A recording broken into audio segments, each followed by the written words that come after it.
Hello, welcome to my channel. My name is Victoria, and I will show you the vintage jewelry that I found in charity shops in England. I don't know why my daughter is laughing at me at the moment. Okay. So this is what I bought in the last 2-3 weeks. I've been gathering everything in this box. I bought this box because I like that it's transparent, that I think it's glass, and also has these dried flowers in between these sheets of glass. It's made in China, but I don't know, I thought it's I do like glass jewelry boxes, so we'll start with showing you I'll start with this one. I don't know why it was out of the box, but it was. So this is a brooch made of ceramic, and it's made by Muffin Ceramics in UK. Sorry, I don't actually, I think I forgot to research it. Interestingly, I think it has a mark also here on this. Do you see it? Yeah, so it's made probably modern, but it's made in Muffin Ceramics, and it's a brooch. And I bought it at Cat's Protection. I'm not actually gonna wear it. I might put it on some of the bags if I have like bags made of textile. I think it might look good on a boho style bag, or I might decorate something with it. Might be a good summer decoration. And then I bought, this is probably what I bought probably 3 or even 4 weeks ago, these clip earrings in the shape of leaves, gold tone, sort of brushed gold tone, and they are signed by Fiorellis. And by the way, I bought this new, how do you call it, a loop? I think there's another name for it. Anyway, I like this leather handle. It's actually quite, it is quite good, but there is not much difference when you use the camera. I don't know why, but it doesn't work as well on the camera as it actually does in real life. So it is signed by Fiorellis. I think they're not terribly old, Fiorellis. They still do jewelry, so they might be contemporary for people who don't have pierced earrings. Yes, like you. And then I found these clip earrings with plastic pearl cabochons and this again brushed gold tone. Remind me of like suns. And they had this combined like clip and also a screw back system, so you can make it less tight, or you can make it more tight if you want. And they are actually signed by Napier. I think it's like from the 80s. So clip earrings by Napier. And next I bought these 2 glass jewelry in a charity shop, and one of it is a brooch, and it's made just of glass. I don't know if it's called confetti glass or something, but it does have these speckles of confetti. Confetti, yes. Okay, thank you. Thanks. She's helping me. But I don't know why she says ew. Why did she say ew? I said eh. Oh, okay. Like confetti glass. It's kind of like a little noise when I do when I'm kind of confused. Okay. And it's clear glass with slight purple tint to it, and it has all these multicolored speckles in it. And when I bought this brooch, I was given some extras. This earring, which I really liked, it's just a single earring. I didn't find the pair, but it is made of like, actually, no, actually. pearls or like mother of, I think it's actually pearls and not just mother of pearl, but it might be just mother of pearl. And I do like it has a wonderful like grey pinkish blue tint. And I do have a necklace that I bought once in a charity shop made of these greyish pearls. They're really small pearls, and then it has this baroque pearl here as a sort of a pendant. And I personally feel it's a bit too simple, like it needs something else. And I actually think that instead of these greyish metallic beads that they have like inserted in between, we could, in theory, I don't know if I'm ever gonna, or when I'm gonna do it, you could substitute with one of these pearls. I'm trying to, doesn't, sort of like that. And I think that will make it more interesting.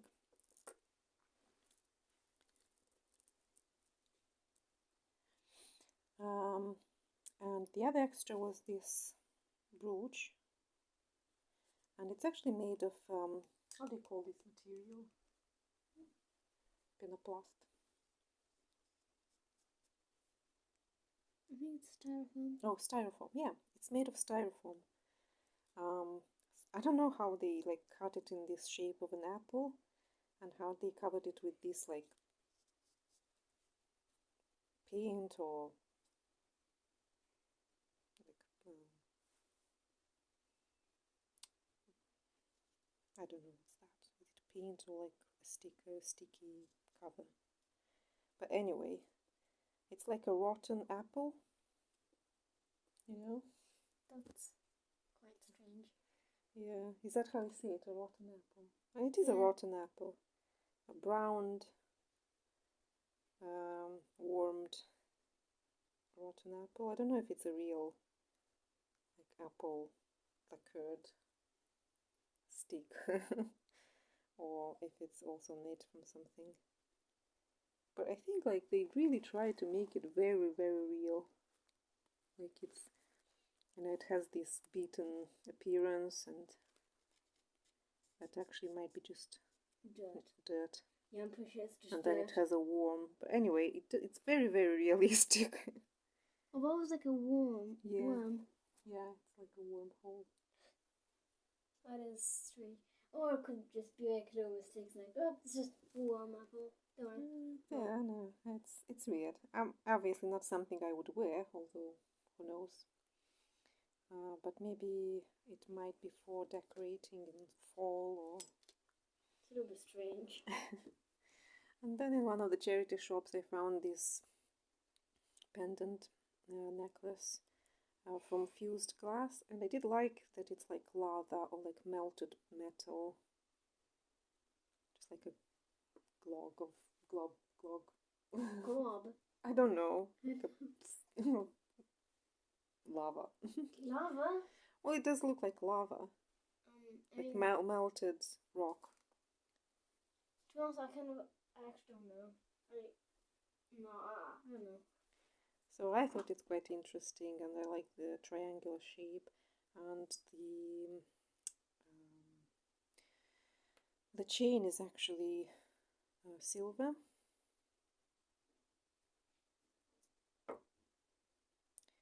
So yeah, I thought that was a good deal. I actually already worn it yesterday for my birthday. By the way, happy Christmas, everyone.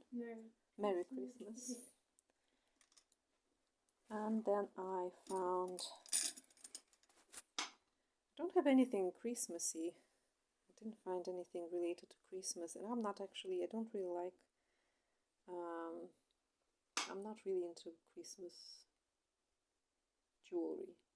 I don't like Christmas, I'm not into Christmas jewelry for some reason. you know, like earrings with Santas or with like Christmas tree. I'm just not into. I don't know. So yeah, I found this pin, butterfly pin. I like that it's see-through, and I always was quite indifferent to like butterfly themed jewelry, but lately I've been a fan. Big fan. And Big I've fan of made a little collection of butterfly brooches. So this one with the pearl, which I really like, and then I have this one, which is sort of also has this side that it's see-through, but also I like that it has this small butterfly on it with rhinestones. And this one is actually signed Tara, and I think it's an American company from this. I think they've done it in 60s and 70s, and then they stopped existing. No more existing. I have recently showed this see-through rhinestoney meshy butterfly, and I had this in one of the videos, this rose quartz pendant that I think it's really beautiful. And I also have acquired these on a trip to Mallorca, just at the airport, but I thought they were really beautiful. Oh yeah, I remember that. You really like them. Yeah, I really like them. I don't usually buy new jewelry. I usually buy it in charity shops because, you know, what's the point? But I really liked, because I liked the baguette crystals and they were really shiny. They look amazing. Yeah. And in one of the charity shops, not so long after, I found these butterflies, and they are really nice too. I really like these, more like cartoonish. They're like, yeah, they're like clear, and this is like pink, and then there's this opaline, and then there is very small, tiny pearls. And I actually think these look very alike in terms that it's like rounded rather than very like sharp like on these ones. Oh, and this one is actually signed by Monet. Oh, magnifying glass, that's how you call it. Oh yeah. But I don't know if you can actually see it. I can see it, the Monet signature, but I don't think you can see it on the camera. Oh, can I see it? Wait, I'll put these here. Right, and then I found this brooch. Sorry, I've actually taken this crystal out because I wanted to look at the back of it. And I wouldn't have bought it if it wasn't for this crystal. What attracted and drew my attention to it was the color and the way it shines. And it's this sort of brick brown pinky color with the blue that attracted me to it. And the reason why it attracted it to me was that it reminded me of sapphirette. I have one sapphirette brooch that I bought online, and it's this blue. They sort of radiate this blue, but usually they are this reddish brownish color, and they were made in Victorian times up to maybe the First or the Second World War, I don't remember, and they were made by melting golden powder, like real gold powder, in like blue colored glass, and that's what this brownish tint is about. It's the gold.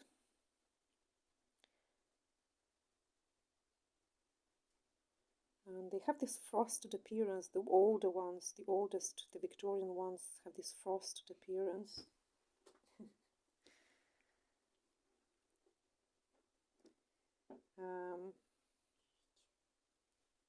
They're usually quite expensive because they are rare. Because admit, like the legend is, they've lost the recipe on how to do these crystals. Of course, you probably can do it today again, but the old ones are very sought after. Then in the 50s they started. I just want to know how valuable this thing is. It can go up to like £100. Nice. And then recently in the 50s they've started recreating it, but when I look at the newest pieces, like from the 50s, they have, look as good. No, they're very shiny, they're smooth, and they have this almost like mirror effect. You can see the reflection of me in the stone, and yeah, they're shinier, but still they have this, as I said, this brick reddish brownish color with this blue, radiating blue. And usually the sapphirets don't have the foil at the back, they're unfoiled. And that's why I wanted to have a look, and I found that was actually interesting. That's the first time I see it had this disc, this paper disc, and it's probably to absorb, or maybe it was glued on here, I don't know, or it was to absorb the moist. Yeah, it has this golden foil at the back, which probably what gives this mirror effect, and maybe partly the blue color, the blue tint, rather than the actual melted gold in the glass itself. So, but anyway, even the sapphirenes can go for a good price. It does have some missing stones. And it will be a difficult color to find because this is like an aurora borealis with a light like opaline effect as well, and it has a bit of a peachy tint. The stones have a bit of a golden peachy tint to them, so it might be a bit difficult to find the exact same stones.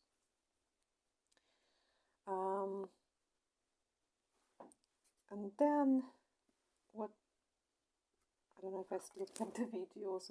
I did film it in the charity shop because I was quite actually glad to find it, because I found the beads, the plastic beads, and they obviously didn't thought much about it, just like a jewelry, you know, like old vintage necklace from plastic. So I bought it for £2, but this is actually Bakelite. So this old plastic, one of the newest, one of the oldest plastics that they used everywhere. Like Bakelite was everywhere in the house. Household, mechanics, electronics was made as Bakelite, probably as an isolator. It had some properties they looked in the plastic before they replaced it with other forms of plastic which I think were cheaper to produce. Yeah, I know I'm sitting on the cat. I'm not actually sitting on the cat. He wouldn't sit there, but he's on his tail, very close to my buttocks. He's not saying anything, so. he obviously enjoys the warmth. Yeah. So then they started doing jewelry out of Bakelite for. I think they started doing it in the 20s because it was you could mold it, but also you could carve it. So it was quite popular in jewelry, and they did all these crazy colors like the apple juice and the butterscotch and the cherry and the avocado and blue Bakelite. Which is like the rarest color of Bakelite? I don't know. I don't often see the blue. There's probably plenty of black that people just pass by.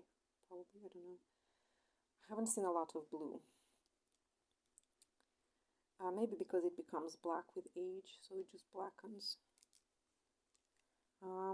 The reason, and I did, I saw it and I was like, oh, is that Bakelite? Because it definitely does look like Bakelite, but it can be just usual plastic. So it is relatively heavy, first of all, and the second of like is to rub it until it's like hot,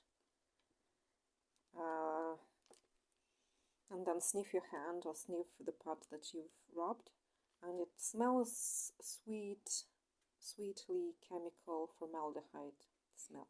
That's how it smells like. Mum, why is it rare? It's probably not as rare, but because it wasn't produced anymore after 50s. After the 50s. After 50s, yeah. Okay. So it wasn't produced anymore. So all the pieces that were made before, probably in between 20s and 50s, during the 30s, and there's still a lot, but it is rather expensive. So I'm pretty happy. I think it's called like amber cherry. I've seen the red cherry, and then there is also the transparent cherry. There is transparent Bakelite, and there is the more opaque colors. I think this one is the cherry because it looks like a cherry, but it does have some amber tint to it.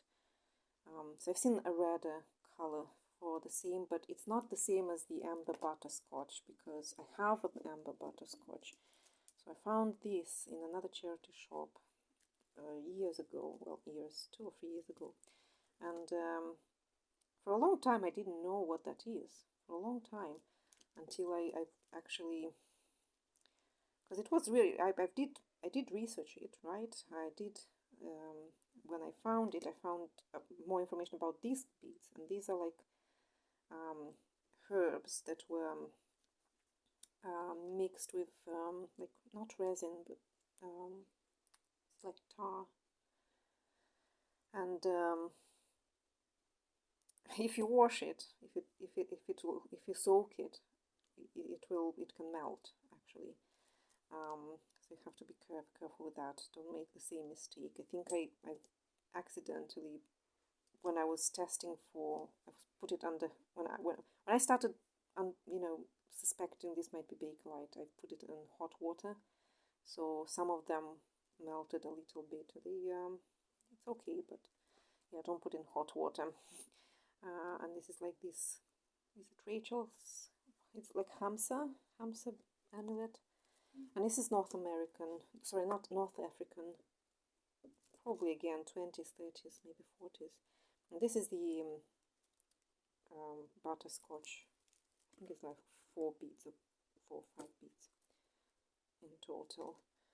So this is the butterscotch Bakelite. And then I have the 2 bracelets.